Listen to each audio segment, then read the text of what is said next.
Good afternoon, everyone. I welcome you in the podcast Safe and Safe Country, where we speak about different aspects of security and defense, and how does it influence your daily life, and when and how Ukraine will win this war.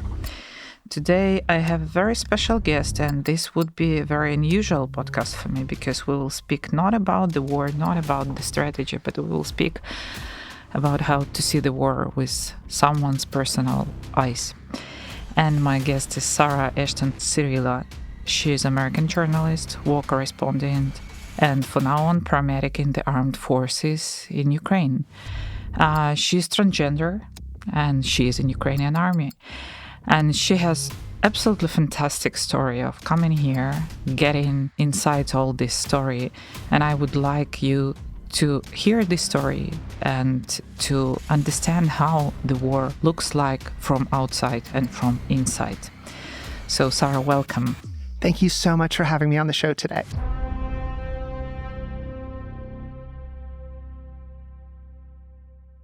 You was injured not so long ago, and how are you feeling? I feel great because ultimately, despite being injured, the Russians lost the battle just like they're losing this war and just like the transformative defeat that we're inflicting upon the Russian Federation. My injury was a perfect encapsulation of that. I'm so glad that you are optimistic about this, and now we will speak about why. First of all, I probably will ask you to tell your story, how you get to Ukraine shortly, and how you managed to be in Kharkiv, in Saltovka, in the period when it was heavy shelled, and what is the reasons behind? So ultimately, I was not a believer that there was going to be a full-scale invasion. The war, as Western audiences now know and Western observers know, has been going on for over 9 years now. However, like many, I could not believe that Putin would be so psychotic as to invade Ukraine. And I had mentioned to some people that it was a slow time. I was a political journalist, political analyst in the United States. It was before our primary election season. So I said, there's not a whole lot going on. If there's going to be an invasion, I'm going to go to Poland, I'm going to go to Ukraine and cover the humanitarian aspect, because I had covered the Syrian refugee crisis in 2015, 2016. And to me, this was an extension of what Europe was going through in taking refugees in. So ultimately, once the full-scale invasion took place, once Putin committed, this war against Ukraine, I flew over within a few days, and I arrived 8 days after February 24th. And within a half day, I left Poland, came into Ukraine, simply due to the fact that I realized immediately upon arriving at the border that this was a crisis, a humanitarian crisis, the likes of which we've not seen in modern era. And because of this, the war must have been a war that we could have not imagined, despite having seen Iraq and Afghanistan, Vietnam, multiple other wars that have taken place since World War II. I could tell immediately from the humanitarian crisis that this was something wholly different. And coming over into Ukraine on March 5th, 2022, I ended up applying to get my credentials from the Armed Forces of Ukraine as a war correspondent. And a few days later, I ended up in Kharkiv. Okay, what was your first impression about the refugees, about what they were saying, what you saw, what you felt about all this? They would not have been fleeing in the numbers they were if the invasion hadn't created a catastrophe of terror across all of Ukraine. That's when I understood it was terrorism. People don't leave their homes, especially Ukrainians. So Ukrainians aren't judged by the land that they take up. Ukrainians are across this world. And for them to leave their land, to have to take their Ukrainian identity to Poland, to Germany, to the UK, with their children, it was overwhelmingly, as the world knows, women and children and older people. For them to have to do that, I understood the world needed to see what was causing this terror for them to flee. And my first thoughts went to what happened in the Baltic states in the 1930s, 1940s especially, because we saw filtration took place there. We saw mass migrations taking place there, fleeing from the Russians at that point. And if they didn't get away, they were literally forced into other, parts of what was then the Soviet Union. And so we were seeing this fleeing again. And to me, that was the story at the time. That was what made it very real. I didn't have to see one bomb fall to understand that Putin probably was committing war crimes that early. Let's step back a little bit before you come to Ukraine. So already for half a year at least, all the intelligence services were reporting that there would be an invasion. There were a lot of political talks about it. How did it look from U.S. side, being inside there? What were discussions? I made the wrong presumption. And the presumption I made at the time, even though our intelligence services were saying it was going to take place, I put my belief in the European Union. And when Macron came and said to the world a few days before February 24th that there wasn't going to be a war, I took it at face value. I took it that, one of the leading nations in Europe was not going to be played for a fool by Putin, but that was just another sociopathic move by Vladimir Putin that we've come to now see since 1999 and before. Let's jump to Kharkiv. So you arrive Kharkiv, and I met you in Kharkiv. Yes. So later already in almost autumn. And when I arrived, everyone out of my friends were saying, you need to speak to Sarah. I didn't know who Sarah is. And when you came, I just understood that I'm following you on Twitter because your reports from the ground, from Kharkiv, were quite impressive. And that's how we started to speak. Mm-hmm. So how you happened to be on Saltivka? So very interesting. For the first 2 months, from March and all through April, I had been in a very protective bubble. I was with members of security services who would take me around to the different bombings, to take me around on different movements. I also worked with volunteers from ZSU, delivering different items to soldiers along the front, especially in North Saltivka, parts of Ruska Lizova where the line had just been pushed outside the ring road. And after 2 months, I felt it was time to go out on my own. I guess I had been through basic war correspondent training at that point, and I knew that what was happening in Saltivka was really the epitome of what was taking place across the front lines everywhere. Kharkiv will always be known as Ukraine's frontline city, both because of what happened with the attacks, the invasion. Obviously, the Russian soldiers were in Kharkiv, and then they were pushed out. They ran away in a very cowardly fashion and multiple times. But also because of our location, you can't move the border in Kharkiv. So I told my friends, I said, I went from living in this bubble, and now I want to show the world the war in a way that no one else is showing it. I want to move to North Saltivka. And I was asked, are you crazy? I said, well, I know what's happening outside the ring road. I know what's happening. So I was given an apartment to use that was on the 13th floor, second to last road in North Saltivka. And I had views of the villages Ruska Lizova all the way to the north, east towards Stary Saltiv, and then south into the city. So I could see everything. And I really believe that was a changing point for me as a human being, because I knew at that point I couldn't leave.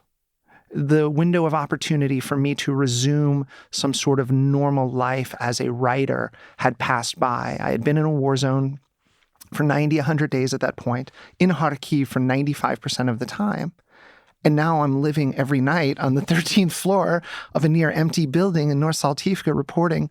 And multiple times I went live and I was doing interviews live on my balcony, and rockets would come in and the attacks would take place. Building in front of me got hit one time while I was live, and my building was hit a couple of days before I moved in there. But you understand through the war correspondents who had come before me, and I'm talking all the way back to the 1920s with the Great War, 1910s, that sometimes you have to put yourself out there. And having been around the brave Ukrainians in Kharkiv for so long at that point, I understood that if they could stay, it was my duty as an observer of the war to stay myself. Time with your American friends or, colleagues, former colleagues, what was the changing point? Where the opinion at that time already somehow changed in favor of Ukraine, in favor of bigger assistance? At the beginning, politically, it was overwhelming support. The only thing I'd seen like it was the Iraqi invasion of Kuwait when we went and liberated Kuwait. So a lot of people talk about the second Iraq war, but remembering the first Iraq war when they invaded a sovereign nation and the United States came forward to liberate them, that was the equivalent 35 years, 40 years later to me. And there was overwhelming support. The same voices that we're hearing now were against it then. And these are marginal voices. These are people who truly sometimes just want to hear themselves speak. But the bipartisan support at the state and congressional level was overwhelming. And I want to say this, it is still overwhelming. We can't look at the polls. The polls are necessarily oftentimes poll questions are asked in a way to elicit answers that are controversial. There's no controversy about supporting Ukraine's war for liberty and liberation. And there's no controversy in understanding that the United States is still going to continue to lead the way in helping us achieve this victory over the so-called second greatest army in the world. As a political observer, you're probably like a more deeper inside the U.S. politics and know better. What if Republicans will come to power? Something will change? I was in Washington, D.C. on behalf of ZSU in December. I had meetings with Republicans and with Democrats. This is the single most bipartisan issue that I have seen in my adult life receiving support in a foreign policy way. Obviously, some domestic policies have, but it completely broke down the walls of rancor and fighting. Republicans and Democrats understand that when you're fighting for freedom, that there's no room for just petty politics. Once again, there has to be political theater. And I would tell anyone who's listening, look past the political theater and understand that in this war against Russian aggression, Ukraine has already won, and we're going to receive a total victory, get back to President Zelensky's hope of 1991 borders and his peace plan. And we're going to do this with the help of Republicans, Democrats, independents, and most importantly, the American taxpayer. Because it's the American taxpayer that matters. And they're the ones that are still supporting the funding of our victorious campaigns. My feeling is, not only feeling, but belief, is that this war about values. Values of Ukrainians and values of Russians are absolutely different. This is two different civilizations. And how we see it here from Ukraine. We are a modern country. They all the time looking for past, for Stalin, Tsar, or something like this in their past. That's why for them it's so important to hack our history, for example. We are for freedom. They are more for subordination. But this is how we see it from here. What was your impression when you came, when you started to learn more and more Ukrainians around, get the friends, people you communicate, who we are? I had paid attention to Ukraine since 2004, since the Orange Revolution. I was not in any way a Ukrainian scholar or a scholar regarding Ukraine's history, but I knew enough about the modern history to understand that Ukraine wasn't Russia. But more importantly, and I think this is what we understand in the United States, you brought up about civilizations. We know who the Russians are.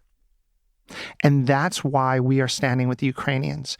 And now, as the world is seeing who the Ukrainians are, that's why the support is continuing at near historic levels among certain segments of the population in the United States. Because Russia's about imperialism, Russia's about colonialism, Russia's about enslavement, and Russia's about genocide. And those are all values that have no place in the United States, and as I've learned, have no place among the Ukrainian society and the society of Ukraine's allies. You're transgender, and you are in army, which is quite a traditional structure, let's say. Not in Ukraine now, but still. Have you ever faced here some troubles with your identity, with, perception you? This is the single most often question I get. And it takes me back to where I was at the beginning when I arrived, and nobody was bringing it up. No one was really talking about it in any significant manner. And so I thought I was actually imagining that they weren't. And then once I moved out on my own, and they still weren't talking about it, I understood that Ukraine cared more about liberty than any nation I had been in, including the United States. And that's when I also came to the realization that in Ukraine, we're not fighting for tolerance of any one group of people. We're fighting for the liberty and freedom of all people. And that just so happens to count Muslims and Jewish folks and LGBTQ and the Crimean Tatars and everyone who make up the Ukrainian identity. And so as a trans person, my commanders have always just focused on one thing. Is Sarah doing her job? Is Sarah willing to bleed for victory?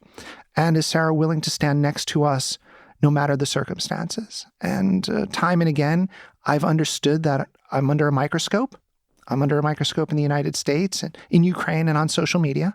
And so I have to hold myself a little higher, a little stronger, but it's something I'm willing to do because my commanders believe in me, the fellow soldiers believe in me, and the Ukrainian society believes in me. And because of that, I understand it has nothing to do with identity and everything to do with the values of Ukraine. That's also very important for us to know because you know that Russia put a lot of effort in describing Ukraine as non-tolerant country with Nazis, with all this stuff which they tried to put on our heads. And many countries believe, unfortunately. And till now, we got a lot of questions about Nazis, about right groups which are taking part in fighting now, about Azov and all the others. So I think that your story is like a very important in debunking all these narratives. Well, one thing the audience is aware of for the most part, but they need to hear these words. Russia hates the truth. And because Russia hates the truth, everything they do is projection. We understand that Russia is the successor nation to the Third Reich. Putin and Hitler have so much in common. 1938, it was the anniversary today of the Anschluss. What Putin's trying today is really not that far from what Hitler did. And ultimately, Ukraine is having to bear the burden of a sociopathic madman who's, once again, enslaved his nation or brainwashed them. And once we inflict this transformative defeat upon the Russian Federation, I hope that the Russians themselves will be able to come to understand that they were not making the choice under their leadership that went to war with Ukraine to join the civilized world. And now the door is open for them to join the global community. And I hope they realize that and take that opportunity. Do you have a chance to speak to any Russians in this war? I mean, maybe prisoners of war or someone? No, I receive a lot of Russians talking to me. I've been featured on their television a couple of times, and Zakharova attacked me in writing as early as April. Mm-hmm. However, whatever the Russians have to say would just be noise. Because until this war ends, we can't truly know if they care about our suffering here in Ukraine and the suffering of their neighbor states, including Georgia. We see what's happening there, Moldova. And that's why we can't go first and start to engage. President Zelensky has made very clear the parameters of dialogue and peace. And as a soldier in the ZSU, we follow our president's lead. And to me, that would also mean not listening to the rhetoric and noise of even the average Russian. Yeah, I came to this point because, in Ukraine, no one believes in good Russians, and we do not believe that Russia will transform themselves and their state even after they will be completely defeated, because we saw it already for a few centuries, actually, here. The behavior is all the same, times changing, Russians not. So my feeling is that no one of them will identify themselves as a person who cares about victims, who is ready to fight for freedom. But still, I think that time will show. And what do you think? Are there good Russians? I believe that when Ukraine achieves this transformative victory for this nation and for the global community, which would mean a transformative defeat of Russia, we can then ask that question in a more proper way. We understand what the Japanese went through. We also understand what the Germans went through. So there is roadmaps to finding out if there are good Russians or not. Less than 100 years ago, we had to find out were there good Germans, were there good Japanese? And we found out there were. As somebody who hopes for a better future, I am willing to see if that question presents itself after our victory. But until then, I cannot trust nor accept the words or rhetoric of any Russian. Did you have some military experience before this, or no? No, I did not. I grew up in what I call the Deep South. So I grew up in the countryside. So I had experience with guns, and I had experience in really harsh conditions. In fact, at our new front, which you and I were talking about, it was a very muddy conditions. And I messaged my commander. I said, "This is great. I feel like I'm home."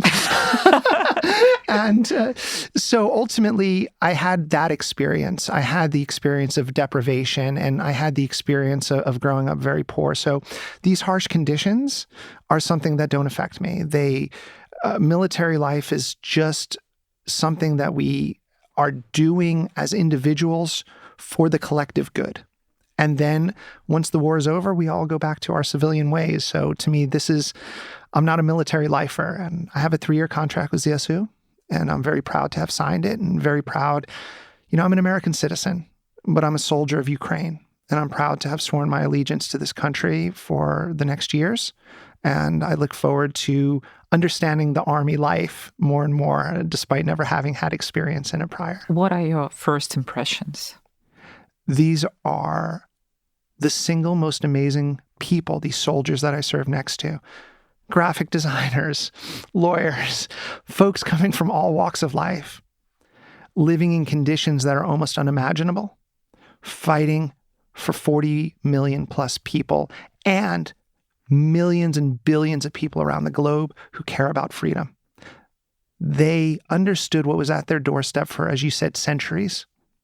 Then there had been a war going on for 8+ years when the full-scale invasion broke out. And ultimately, they picked up their rifles. They answered the call. I receive my inspiration on a daily basis from the people whom I serve next to. And how you explain to your family your position, your like a contract with ZSU? They had a harder time understanding why I was staying in the war zone as a correspondent for such a long time.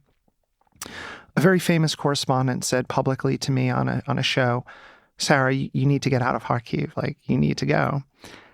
And then when I stayed past the primaries, that's when I had a lot of questions. Like, "You just missed the primaries. Like, what are you doing to your career?"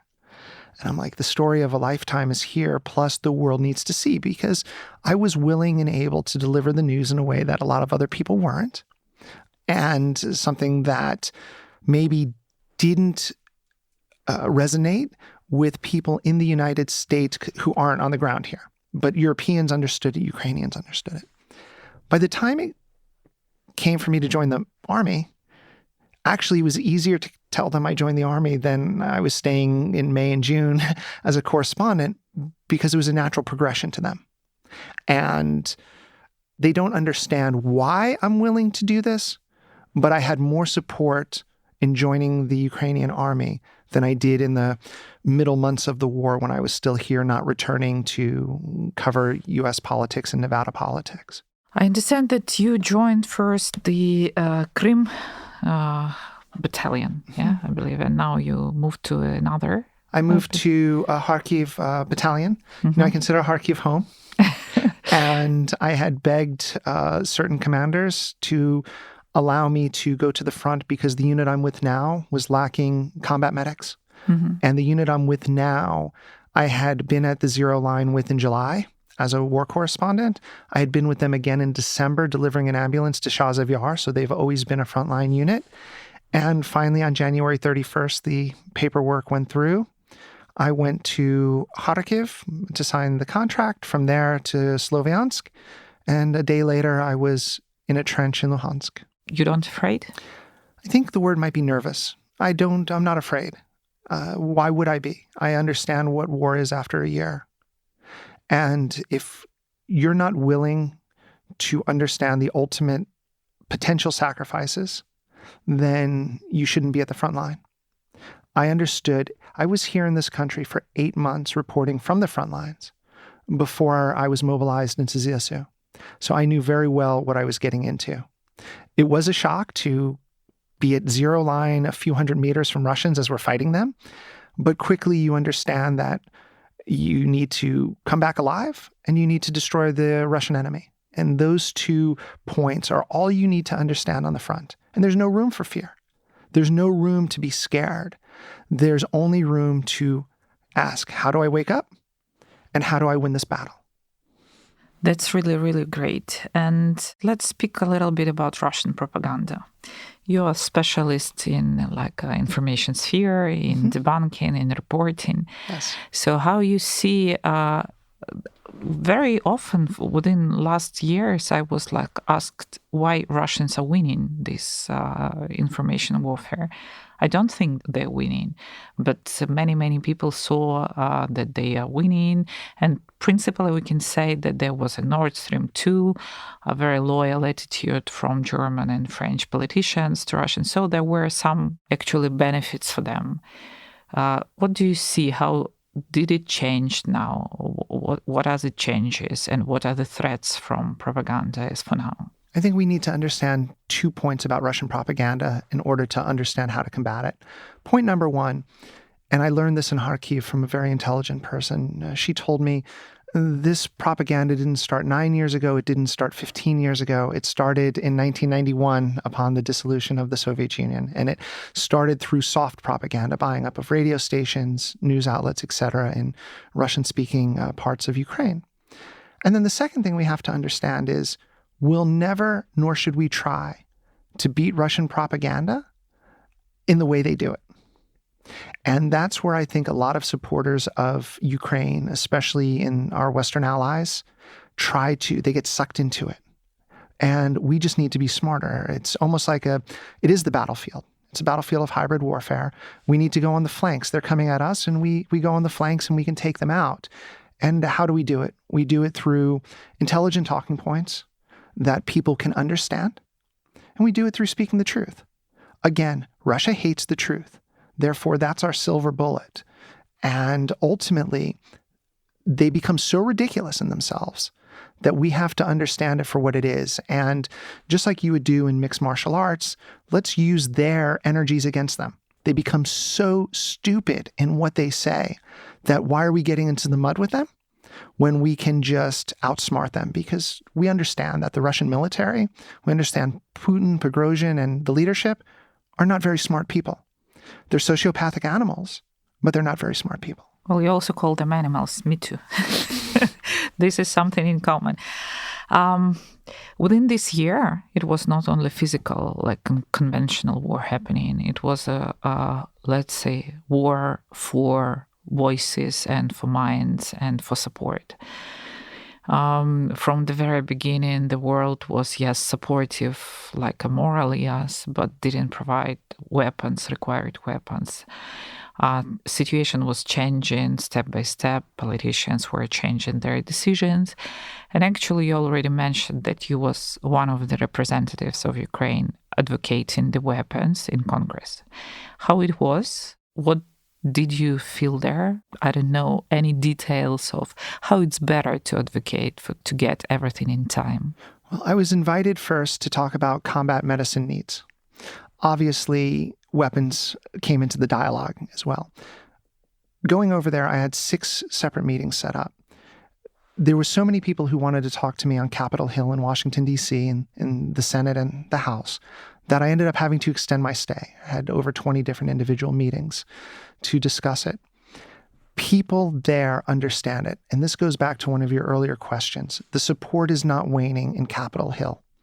And I think that if the Ukrainian people understood that the representatives of the American people, meaning our senators and Congress people, are fully supportive, we shouldn't be bothered by what we're seeing in the news media. Again, news media is about advertising. They have to sell clicks in today's day and age. And so when we see these headlines, I just ask people to look deeper, because my experience on Capitol Hill is that the senators and the Congress people are not only receptive, but they're willing to talk to the State Department. They're willing to talk to the Department of Defense and say, listen, we are the stewards of U.S. taxpayer money. We are the elected representatives. This needs to get done. And so the answers to the problems we're having in Ukraine are through our allies in the halls of Congress. And I saw that firsthand, and I've seen it since returning, where I'm still in contact with great supporters of ours in Washington, D.C. Let's speak a little bit about the future. You all the time saying that Ukraine already won. Yes. And this is a very, very good sign of that really winning. So how you see the future here of this country and how you see your future? Until I'm told otherwise, my orders are to achieve liberation of Ukraine, which means the 1991 borders, and to help implement President Zelensky's 10-point peace plan, which means energy independence, which means the Russian war criminals being tried for their atrocities against the Ukrainian people. And until those orders change, that is my future. I can't think past that, because to think past that during war means to lose sight of what we're fighting for. We've already won because Putin has been exposed for being a tyrannical dictator who commits war crimes and genocide. However, we still need to achieve these final steps to get to this total victory. And until that happens, I can't look much further than a couple of weeks away, let alone how far into the future that, you might be asking me. In a great world, we're all going to be in Crimea in 6 months and wondering when's summer coming back because we had such a short summertime in Crimea. And we're going to be sailing out of Sevastopol and, trade is going to be robust. Ukraine is the leading nation in Europe. We have an incredible sector in IT. We have an incredible agricultural sector. We have incredible trading history. Ultimately, what I see for the future of Ukraine after achieving these short-term goals that have been set out for us in the ZSU is to have the world understand that Ukraine doesn't just get a seat at the table, but Ukraine is one of the leaders sitting at the head of the table. And that is what Ukraine's reward will be for achieving a transformative defeat of the Russian Federation.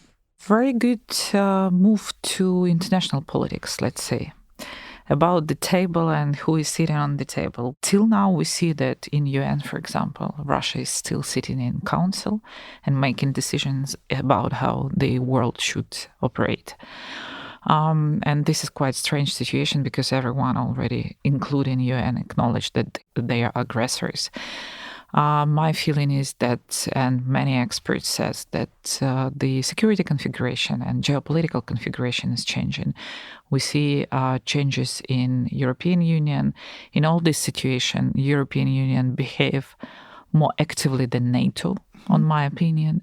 And we see the change in position that Germany and France are losing their leadership, and more nations are becoming more vocal.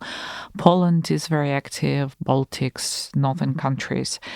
So definitely the system would be different, and definitely the principles would be different. And we're just in the beginning of this process.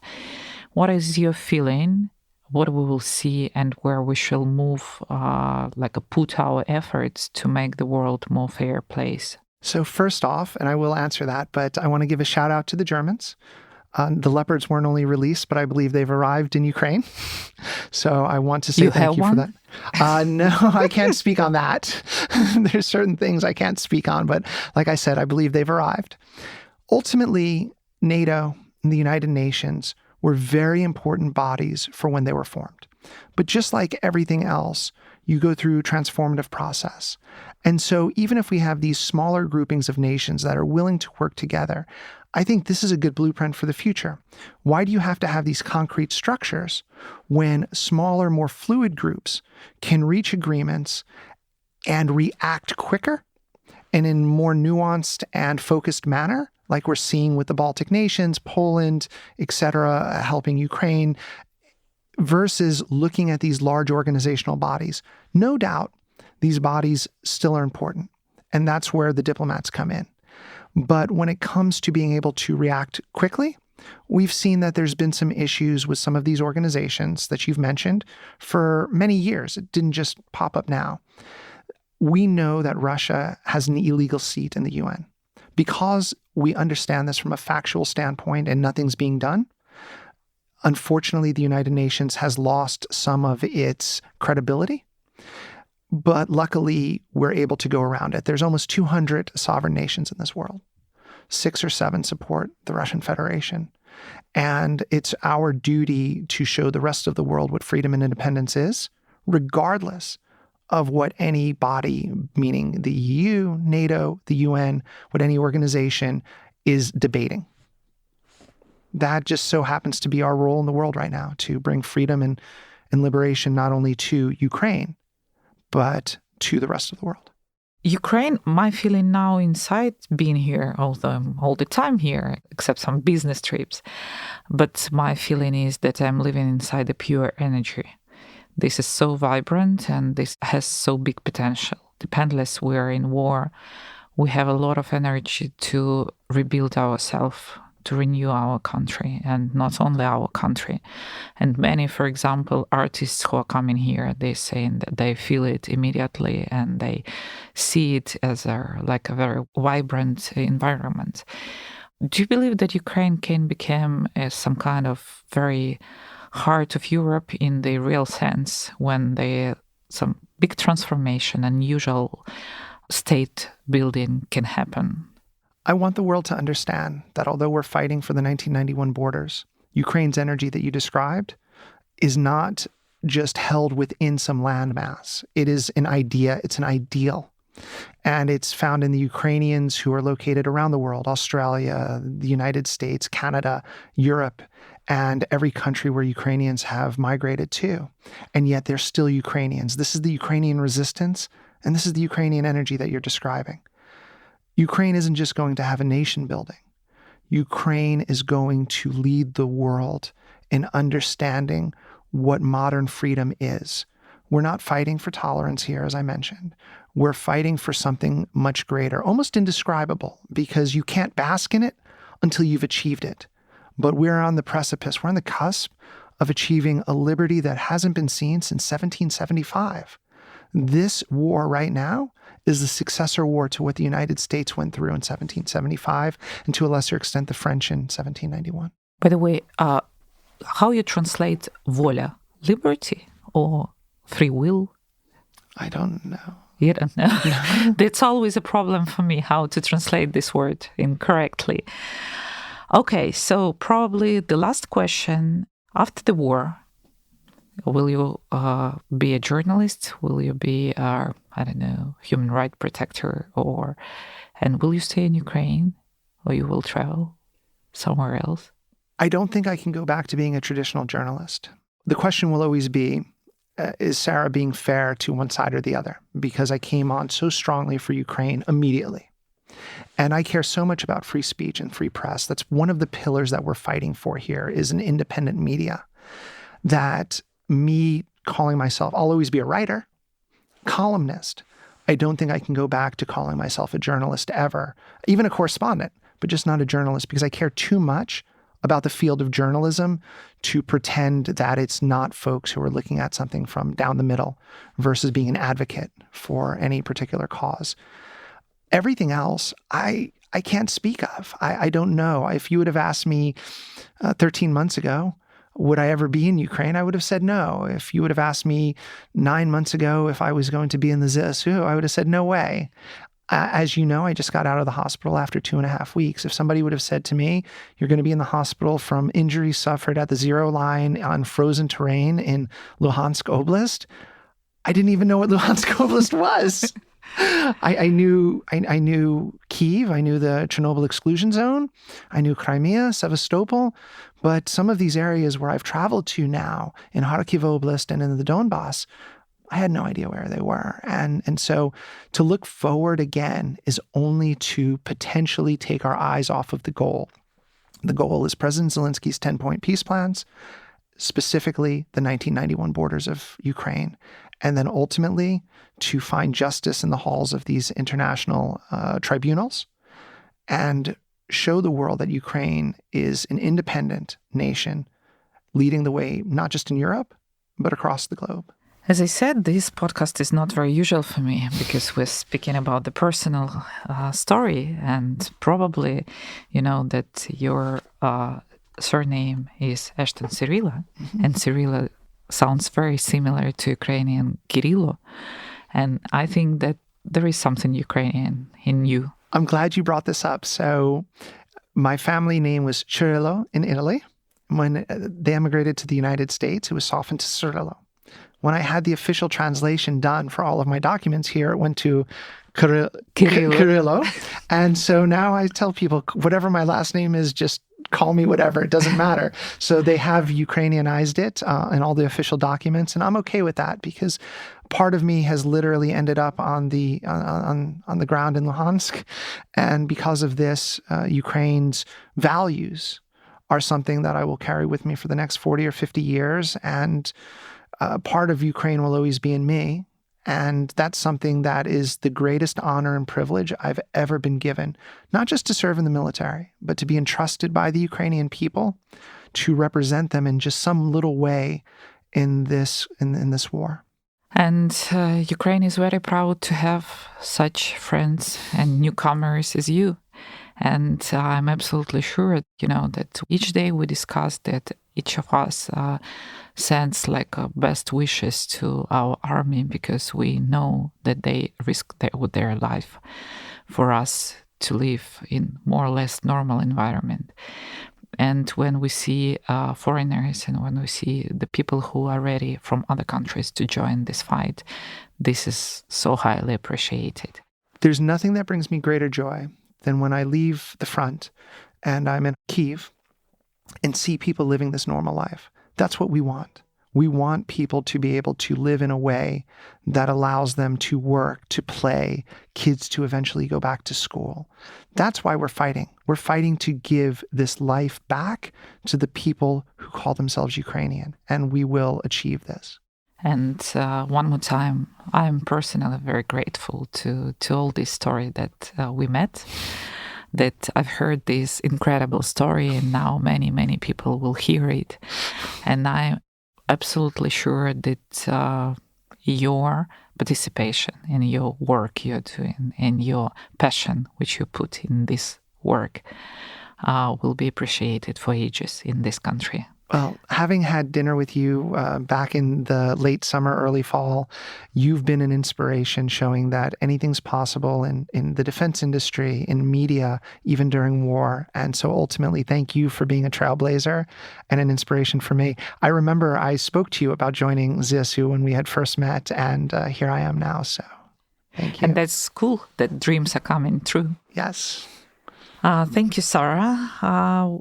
I think that we will end up this fantastic story, and I hope that we will meet many times more.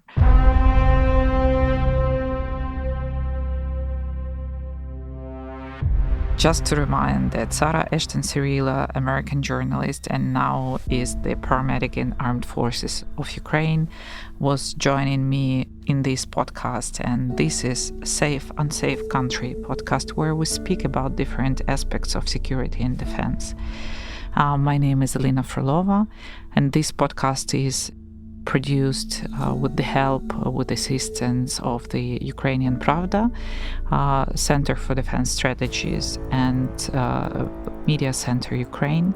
And you can follow us on all the podcast platforms, Apple, Google, Spotify, and others. Stay with us. Thank you.